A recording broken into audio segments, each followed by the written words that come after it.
Welcome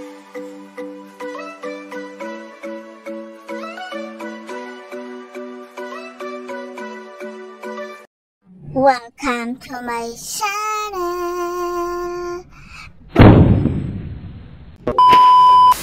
Hi best friend! So for today's video, meron akong i-unboxing na parcel. At syempre, ipapakita ko na naman sa inyo to. My goodness!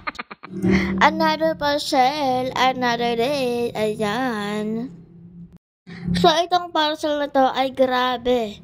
Grabe na naman ang bubble wrap na to. My God.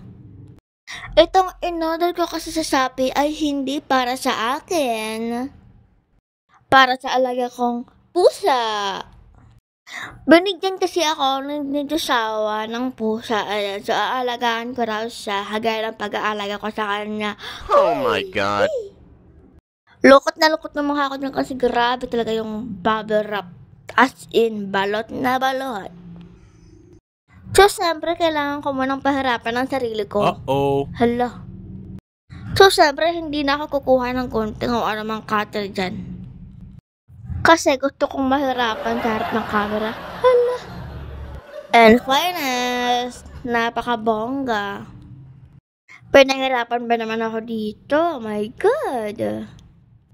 Alam kong magugustuhan to ng pusa ko. Ito ay ang Petmara. Ayan. So, may tatlong available sila na food na variant. Meron silang chicken milk, meron din silang beef milk, at meron din silang fish milk. Ayan.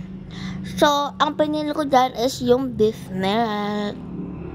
Madami kasi akong kakilala na gumagamit ng Petmara at sobrang sulit daw yung kanyang price. At nagagustuhan din ng mga pet nila. Kaya yun, bumili din ako. At syempre, ayan din yung ginagamit ng kapatid ko, Petmara. Ayan.